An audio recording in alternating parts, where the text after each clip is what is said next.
3 out of 4 roommates in our house have slept with my friend's new virgin boyfriend, and now we're stuck wondering if we should say something or just let this wild situation play out. I, 21F, live in a house shared with 3 other girls, me, Sally, Holly, and Lisa. Sally, Holly and I went to school together. Holly and I were, and are, fairly close, and Lisa is her cousin who I've known for years. Sally, 21F, is someone we've always known and got along well with, but isn't really a great friend. She needed a place to live and we needed a roommate. While we all kinda run in different circles, everyone knows everyone where we live. So while I wouldn't hang out with the same small group as Lisa or Sally, we end up at the same parties and know the same people. Anyway, recently Sally had been dating a guy, 20s male, but we haven't met him. She's kind of embarrassed about her past boyfriends. One was abusive, one cheated on her, so we didn't pry. Also, she has a tendency to be dramatic as heck, which can get exhausting if you get sucked in, so we tend to stay out of her business a lot. He has a fairly generic name, we'll call him Tom. She's been dating Tom for 4 months now, but they hadn't made love. Until last night. Holly, Sally and me have a WhatsApp group for the 3 of us. Lisa isn't in it, I think because Sally started the group and those 2 aren't close at all. She messaged us last night to mention she was having a friend round, wink nudge, and to ask if we were okay with it. We were both at a bar and said great, go for it. Happy times. In the morning we receive a message on the same group saying, guys, Tom and I lost our virginities to each other last night. I'm so happy. Followed by a biblical arc's worth of emojis. Now I'm sat here baffled by this message when Holly knocks on the bedroom door and comes in, and asks me how on earth Sally has managed to lose her virginity twice. Sally is a Christian. Very devout when you ask her about her religion, but not that great in practice. This has nothing to do with any of us girls, so we don't care. But this was kind of weird. We were a little dumbfounded but went downstairs and made coffee. A couple hours later, we hear Sally walk downstairs and a guy's voice in the background. They pop their heads in as Sally says, hi guys, this is Tom. He quickly says hello and then leaves. The issue is, I've made love with this guy before. Sally sits down and we ask her about the virginity thing, in a friendly way. She tells us no, because she is Christian she is a virgin, because the past boyfriends treated her so badly that she had cleansed her life of them and is a virgin again. We're apparently also ignoring the several one-night stands I've overheard through my bedroom ceiling. So we ask if she's told Tom that she's a virgin. She says yes because I am. And he's a virgin too, so I thought it would sound better. I've dealt with her denial issues before, but this is quite a new level. Sally leaves and I quickly turn to Holly and tell her I've slept with him. As I mentioned before, Holly and I are close, but we know a lot of the same people. Holly tells me that she's been to a party with him also and Lisa slept with Tom at that party. So what do I do? At first I felt bad for the guy for being lied to about Sally's virginity, but now he's doing the same thing? And the fact that 75% of our house has slept with him is a little icky. Do we tell her? Do we tell him? Do we leave them to it? Do we get Tom to sleep with Holly so she doesn't feel left out? Update, 5 days later. Hi everyone. I think anyone that read the original post guessed it wouldn't be long before I had an update, but even I didn't think it'd be this quick. Anyway, buckle up. So since Sally lost her virginity, I'm rolling my eyes just typing it, Tom has stayed round basically every night. This is fine with all of us, even if a bit awkward. There's sort of an unspoken rule in our house that boyfriends are allowed round whenever without anyone needing to clear it first. If we see each other in the day, it's courtesy to mention, oh by the way, boyfriend is coming round later today, but no one has an issue if it's not brought up prior to the visit. They're not sleeping in any communal areas, and we have enough bathrooms that shower time is never an issue. So Tom has been in the house most evenings but we've barely seen him. They're still in the weird love-making stage of their relationship where they only leave the bedroom for snacks and Powerade and to wash their sheets, I hope, so it's not like anyone's avoiding anyone. So 2 days ago Tom must have been at work, because Sally was alone in the house eating lunch. Holly and I were on our way out, about to go shopping, when Sally asked if she could tag along. We said sure, we were just going to get shampoo and toiletries, but she said that was fine because she only needed to get one specific thing. When we got to the mall, Holly went to get an eye test. She'd been due one a while, and I was planning on just browsing for some work clothes. But Sally grabbed my arm and said you have to help me. While giggling, and dragged me into a store. Guys. She made me go to a lingerie shop and find a sexy nun costume with her. I felt like a deer in headlights when you're paralyzed with fear, except instead of fear it's just inappropriateness and discomfort. I just stood there nodding and fighting the urges to laugh hysterically and cry simultaneously at looking for an escape route when she weighed the pros and cons of different Catholic-themed naughty outfits. I got home, popped a straw in a bottle of wine and told Holly about my traumatizing experience. She howled. Moving on to today. About 30 minutes ago actually. Sally had a really early start at work, stock check or something, and had to leave before Tom woke up. While I was eating breakfast he walked into the kitchen and looked pretty shocked to see me. We said hi awkwardly, made niceties about the weather and asked each other about school and work. I assumed that would be it, but he addressed the elephant in the room. Tom, hey, I don't want this to be awkward about us hooking up in the past. I haven't told Sally. I don't know if you were planning on telling her. Me, I wasn't planning on it. No. That's your business. Tom, okay, great. It's just I'm worried she'll freak out, but I don't want to lie to her. Okay, this next bit kind of slipped out because I'm not really a morning person, and I've had to listen to the faint sounds of creepy religious honeymoon banging for 4 days now.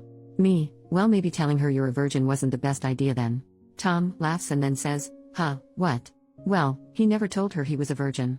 I don't know if she made it up in her head or she really believes it or she knows everything, but Tom assured me he had never told her he was a virgin. It was all okay, he assumed I'd heard Sally wrong. Then he said something along the lines of Sally being a virgin and maybe she was ashamed, and I tried so hard not to make any kind of facial expression but, again, mornings are not my happy place, and it must have shown. Tom asked me if Sally really was a virgin and I just mumbled, you should talk to her about it and, I don't actually know, because in my defense I've never seen her be penetrated, but it's a pretty bullcrap defense, so sorry Tom, my bad, I panicked. He said goodbye to me and walked off, furiously texting. So yeah, I'll be updating this over the next few hours probably. Edit, just woke up to enough emojis that my phone nearly imploded. They're from Sally as you can guess. They're in the WhatsApp group with Holly and are mostly crying face and dead face, a few bow and arrows followed by hearts, and a couple boy emoji next to the knife and fork emoji. Not entirely sure what that's about. I can't seem to find a fan emoji to put the poop one next to, but you get the idea. Not sure if Sally's at home at the moment or not, she wasn't meant to be working late and I don't remember hearing her come home. I'm gonna pop in and see if Holly's awake and then possibly barricade her door shut. Edit number 2, I've been sat in Holly's bed for the last hour, while she's been reading both my posts and all your comments. She's loving the replies by the way, and is refusing to be called anything but madam now. Also anyone who private messaged me to ask if we're lesbians, sorry no. We ran upstairs to see if Sally was in her room. The door is locked so we think she's asleep in there, but she isn't answering any WhatsApps. Just chilling in the calm before the storm, practicing some sweet judo moves in case anything kicks off. I'm kidding, it won't. Edit number 3, okay I shit you not, we've just had the police at the door. Sally was apparently caught trying to break into Tom's house after he told her to leave him alone and threatened to call the police. Except he hadn't threatened, he'd done it. She resisted arrest and was popped in a nice little cell at about 2 a.m. She looks exhausted, bless her, but I guess a day's stalking will do that to you. She looks really sad and I feel so bad for her. Holly's running her a bath now and I'm going to make some tea. I don't know what happened between them but it looks like it fell on the not so chill side of the scale. Edit number 4, okay guys, here we go. Update time. Sally's asleep in bed and a lot has gone on in the last hour or so. Safety belts on, hands and feet in the cart at all times. Holly is here with me, she might pitch in every now and then. In fairness, Dance Moms is on at the moment, and she's done with this shit for today, so she might not be super involved. So the police dropped Sally off at home. They asked to have a quick chat with me about what happened, probably a good idea, because Sally's version was ever so slightly different, sigh, while Holly took Sally upstairs to get changed and whatever else she needed to do. The officer, who was super fine, not gonna lie, maybe he can do the rounds after Tom has left, told me that Tom called the police at 1 a.m., because Sally was harassing him over the phone and throwing rocks at his window. By the time they got there Tom had rang 3 more times, and Sally was climbing up a fence and shimmying over onto the kitchen roof, some freaking Batman crap right there. They tried to talk her down, where she was screaming and crying, they thought she might be on some sort of drugs, but I told them it's just her personality and a bit of caffeine usually. I laughed, he didn't. I'm glad you guys think I'm funny. Anyway, she tried to struggle when they restrained her and went to kick one of the officers, and at that point they were done being sympathetic, and popped her in the police car and into a cell. She's absolutely tiny so they didn't have to use force or anything, she's fine I promise. They asked us to contact her parents, because she refused to give them any contact details for her family, she would only tell them her address that she lives at with us. And guess who's off work this week so gets to play babysitter? Fan-freaking-tastic. Once they left, we got her in the bath and Holly and I sat on the bathroom floor talking to her about what happened. She was just crying into the bath and looked so sad and vulnerable, and I felt really awful for mocking her on this sub and stuff. Then she started explaining. We asked what happened. Sally said Tom texted her while she was at work saying we need to talk after work and she immediately panicked, because it's Sally. She blew up his phone. She didn't tell me this, she said she left him 3 missed calls, but she showed me her phone and the call log showed nearly 40. She then said he was such a jerk because he didn't message her to tell her he was okay, while she was worried thinking he could be dead. How Sally? How could he be dead if he texted you? My sympathy was now waning a little, but I was trying to be supportive. Once Sally finished work, she managed to get through to Tom on the phone. He told her that he had to confess and he wasn't a virgin, and didn't want to corrupt her innocence so he had to let her go. At this point Holly took in a really deep breath, stood up and muttered something about needing more coffee, and walked out. I sort of asked Sally if she was sure that's what he said, because it didn't make sense, and she nodded really aggressively, calling him a bastard for tricking her. I was trying to be gentle, rather than just calling her out on her bull crap, because she hadn't slept and she was an emotional mess, so I asked why she didn't just tell Tom that she wasn't a real virgin. That was a mistake. She started crying and yelling about being a virgin again, Thanks for that phrase, whoever coined it in the first post, and how her virginity is her decision. Holly walked in with coffees and teas and Sally calmed down. She gave Sally her tea and gave me a coffee. I looked at her. I don't drink coffee and Holly knows this, and she just raised her eyebrows and nodded. I took a sip and it was mostly whiskey. Gotta love the girl. We asked Sally why she went to Tom's house. She said he invited her over to talk about them and work it out. My acute critical thinking skills tell me this is bull crap. Sally said he didn't answer the door and she got concerned that he, once again, could be dead. Tom is clearly accident prone as heck, and she needed to check he was okay. Hence the climbing. Because even though he's an asshole and she hates him, she still cares about him, and needed to know he was alright. She finished work sometime between 4 and 6 p.m., that's her usual shifts, and was arrested at 2 a.m. so I have no idea what she did during those hours. Probably built a lair with a map with lots of strings attached to photos with thumbtacks and newspaper cuttings stuck on the wall. It doesn't seem like we'll be getting a very clear picture of what actually happened from Sally, but you can piece a lot of bits together and figure she just went all girl interrupted on him. Oh, and at least 2 times in the conversation she mentioned she was worried she could be pregnant. Again, I'm bargaining on this being hysterical lack of sleep bull crap. So Sally is asleep now, and Holly and I are day drinking. Everything has gone swimmingly. Lisa is away for the next couple days and is blissfully ignorant to everything that's gone on. 2 out of 10. Would not do again. Final update, probably. So Sally slept for about 24 hours, I'm not even kidding. She went to sleep, woke up briefly to raid the fridge, and then went back to sleep. She has a blurry recollection of what happened, and doesn't really remember the bath or telling me what happened. I joked that at least she didn't remember me molesting her, which she laughed at, so she's getting back to herself a bit. This morning I sat her down and asked what was going on. She told me that school has been getting really on top of her, especially with work too and going to all her church meetings and volunteering. I kind of wanted to say, well, screw church. But I feel like that's a thing you don't say. And she got some Adderall, I'm assumed Adderall. She just said they were study pills, from a couple guys at school to keep her awake to finish essays. But as it always is with delicious Adderall, people tend to take it a little too far. Not to get all after school special and preachy, but guys, if school is so hard you need to take drugs, maybe we should put ourselves first and become strips. Anyway, Sally's little pick-me-ups became a regular thing, and none of us noticed because we all get a little caffeine dependent during the school year, and she had a pretty screechy voice to begin with. She apologized for going loco and I apologized for being a crappy roommate and not noticing she was crazy. We did a ceremonious flushing of the pills down our least used toilet. PSA, that stuff doesn't flush super easily. It was humiliating. I had to claw like 3 of them out of the bowl because they must have gotten fused to the ceramic and I couldn't let Sally do it in case she went all train spotting and shoved them up her butt.